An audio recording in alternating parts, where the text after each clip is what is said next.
Herkese merhaba, ben Doktor Mustafa Kalkan. Yeni bir video ile sizlerle birlikteyim. Bugün böyle biraz değişik bir format deniyorum. Hazır yoldayken, her yer yemyeşil, böyle baharın ayak sesleri kendini belli ederken sizlere böyle yeşiller içinde biraz polen alerjisinden bahsetmek istiyorum. Aslında polen alerjisi olarak sadece düşünmemek lazım. Evde örneğin bir hayvan tüyüne karşı olan alerjimiz de, evdeki bir halıdaki akara karşı, halı tüyüne karşı olan alerjilerimiz de, deterjan veya işte elde bulaşık yıkamaya bağlı gelişen kontak dermatit veya eldeki egzama gibi durumların hepsinin temelinde aslında yatan problem alerji. Ancak hayatı en çok zehir eden alerji türü polen alerjisi. Özellikle baharı zehir eden, baharın güzelliklerini yaşamamızı engelleyen, burun akıntısıyla, hapşurmayla, gözlerde yaşarmayla seyreden bir tablo bahar alerjisi. Dolayısıyla tam bu sezon konudan muzdarip birçok takipçim de bana mesaj yazmaya başladı. Çok da güzel memnuniyet mesajları da geliyor. Geçenlerde hatta hocam sayenizde ürtikerim vardı, ürtikerim geçti diye bir mesaj aldım daha birkaç gün önce. Dolayısıyla bu güzel geri dönüşler bizim bu çektiğimiz videoların, podcastlerin, kitaptaki bilgilerin birilerinin hayatına dokunuyor olması da benim için çok önemli. Bu anlamda işte bu bahar alerjisi döneminde kullanılabilecek takviyelerin başında aslında quercetin geliyor.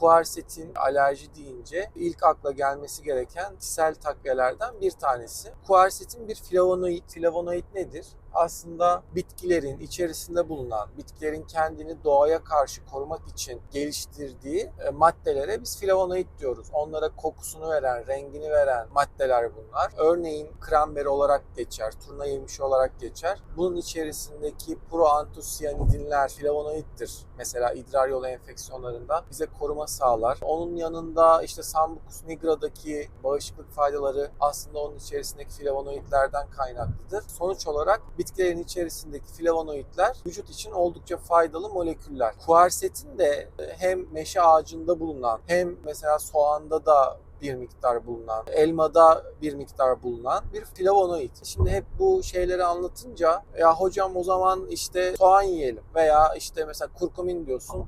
Hocam o zaman zerdeçal tüketelim sorusu gelebiliyor.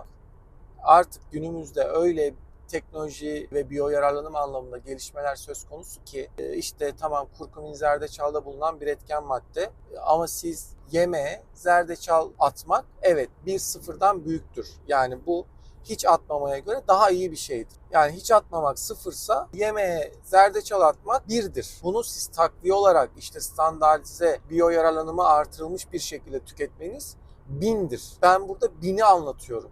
Bini anlatırken ya hocam o zaman bunu yemek olarak alalım demek çok mantıklı değil. Sen birden bahsediyorsun. Evet bir sıfırdan büyüktür ama binde birden çok çok daha büyüktür. Bu parantezden sonra yani flavonoid nedir kavramını anlattıktan sonra quercetin de biraz önce anlattığım gibi meşe ağacında, soğanda, elmada birçok bitkide bulunan bir flavonoid. Quercetinin biz sağlık faydalarını özellikle Covid döneminde çok daha iyi anladık. Covid döneminde oldukça popüler olmuştu. Neden? Yapılan çalışmalarda koronavirüsün ACE2 reseptörlerine bağlanmasını engellediği yapılan çalışmalarda kanıtlanmıştı. Bu nedenle hem hastalığa yakalanmaktan korunmada hem aktif hastalık döneminde hastalığın semptomlarını azaltmada quercetin bağışıklık için çok popüler bir takviye haline gelmişti.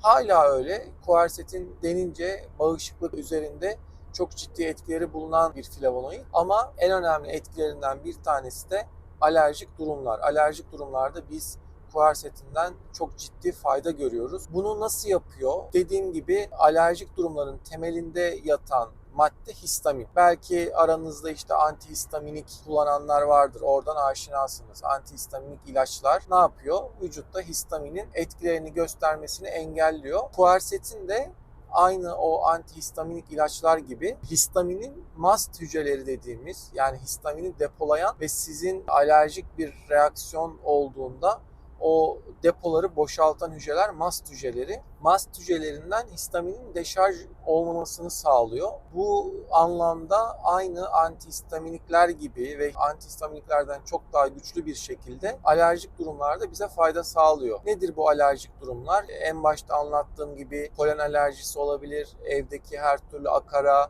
hayvan tüyüne karşı alerjiler olabilir.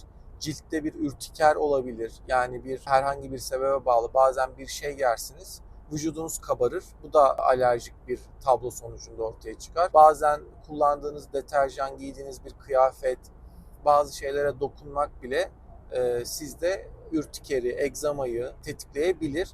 Tüm bu gibi durumlarda, alerjik durumların tamamında kuersetin bize ciddi anlamda fayda sağlıyor. Kuersetinin diğer faydalarına bakacak olursak da tabii astım da aynı zamanda alerjik zeminde gelişen bir hastalık. Astım hastalarında da kuersetin kullanıldığında hem astım ataklarının şiddeti hem de sayısının daha da azaldığı gösterilmiş. Bu anlamda astım hastalarından da biz kuersetinde oldukça fazla fayda görüyoruz. Yine yapılan çalışmalarda sporcularda örneğin kuersetin kullanımıyla sporcu performansının arttığı gösterilmiş. Kuersetin aynı zamanda vücutta ürik asit seviyelerinin azalmasını sağlıyor.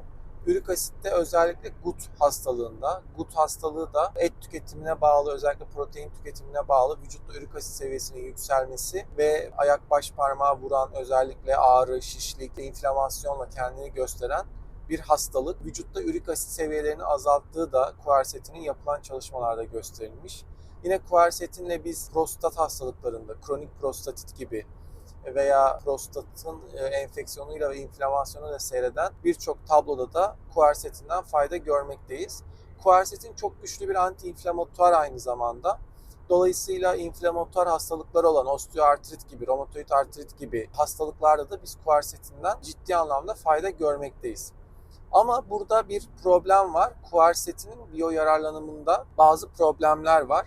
Biraz önce anlattığım gibi evet doğal yollarla bu saydığım flavonoidleri almak belki sıfırın karşısında bir iken günümüzde özel geliştirilmiş teknolojilerle biz kuersetini 1000 etki gücünde alabiliyoruz. Bu anlamda da normalde belki lipozomal takviyeleri duymuşsunuzdur. Mesela lipozomal C vitamini diyoruz. Lipozomal işte başka takviyeler var.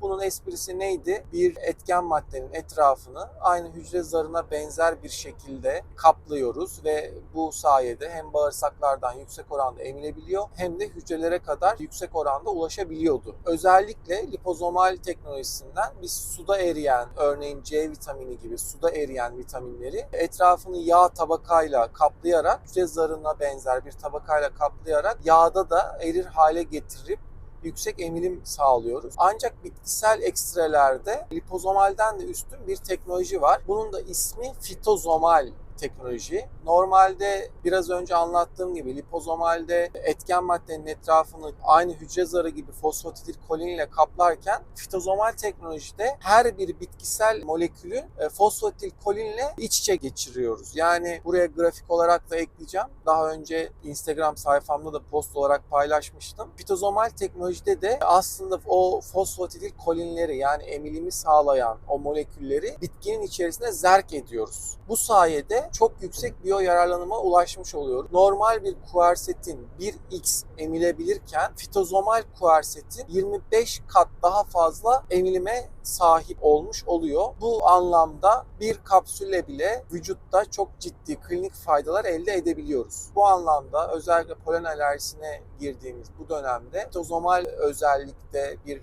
kuersetin kullanımıyla oldukça ciddi fayda görebilirsiniz. Bunu da söylemiş olayım.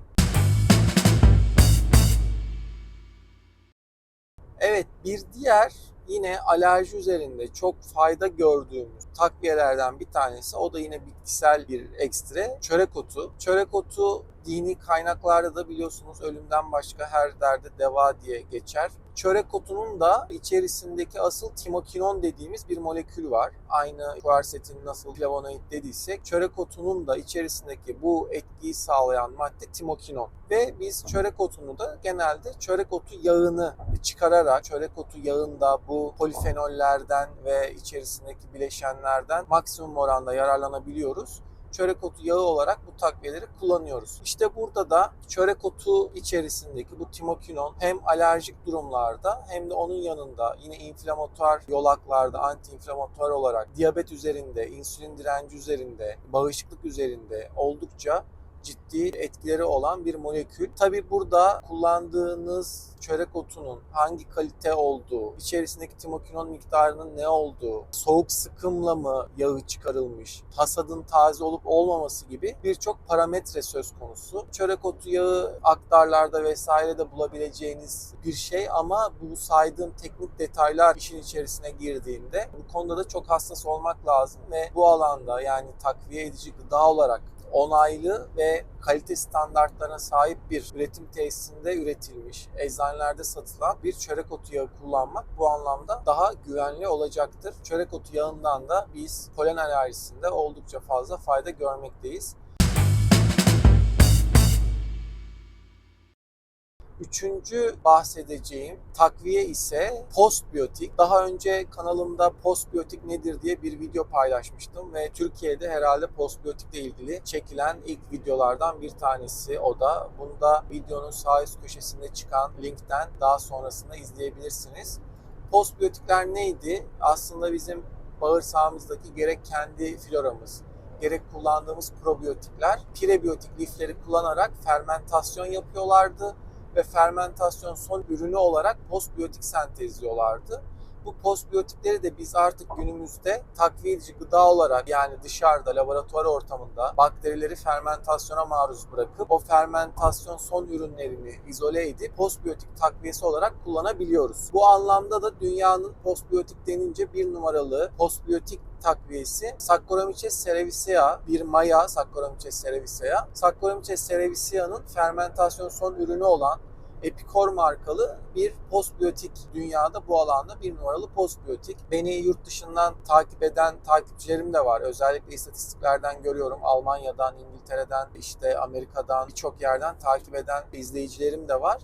Orada da Epicor postbiyotik olarak bunu aradığınızda dünyanın en meşhur supplement markalarının içerisinde de olduğunu görürsünüz. Türkiye'de de artık bulunuyor. Onun da yapılan çok ciddi alerji çalışmaları var. 20'ye yakın alerji çalışması var. Özellikle alerjik rinitten koruyucu olduğu, polen alerjisinden koruyucu olduğu, bu semptomların süresini azalttığı, yani 7 gün boyunca örneğin burun akıntısı devam ederken normalde burada 1-2 gün içerisinde burun akıntısının topladığı ve bağışıklık üzerinde de yine ciddi klinik çalışmaları yapılan bir takviye postbiyotik. Bu anlamda da bu bahar döneminde bu postbiyotiği de hayatımıza dahil edip 1-2 ay kullandığımızda bu süreci daha kolay, daha hafif atlatmış oluruz.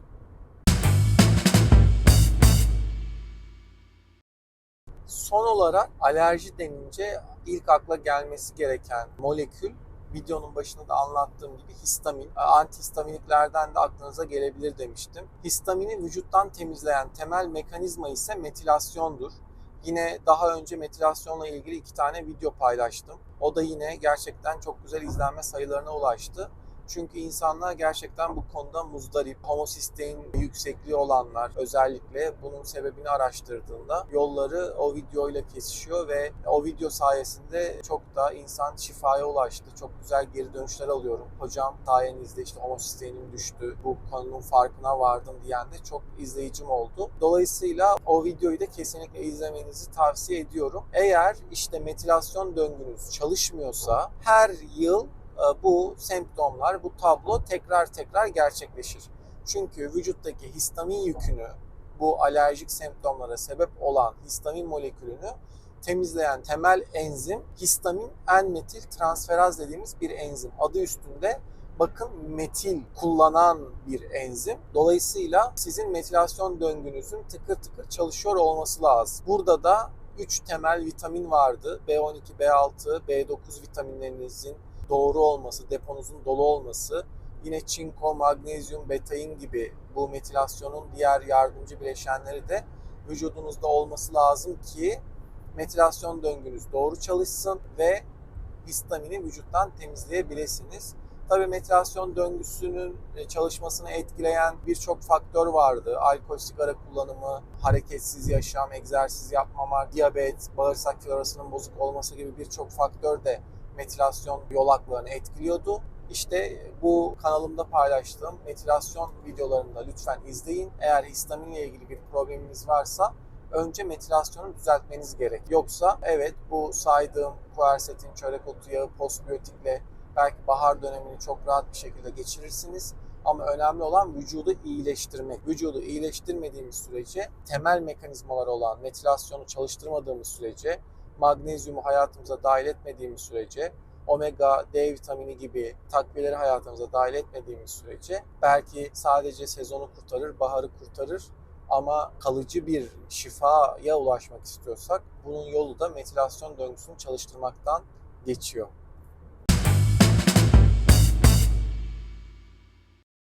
Tam böyle yeşillikler arasında, arka planda yeşillikler akıp giderken bu yeşillikler içerisinde bu yolculuğu da değerlendirmek istedim ve gerek bahar alerjisiyle ilgili gerek genel alerjik semptomlarla ilgili sizlere temel bilgileri anlatmaya çalıştım. Umarım faydalı olmuştur. Aynı zamanda Spotify, Apple Podcast ve Google Podcast'te Doktor Mustafa Kalkan ile Sağlık Notlarım isimli podcast serisini de dinleyebilir.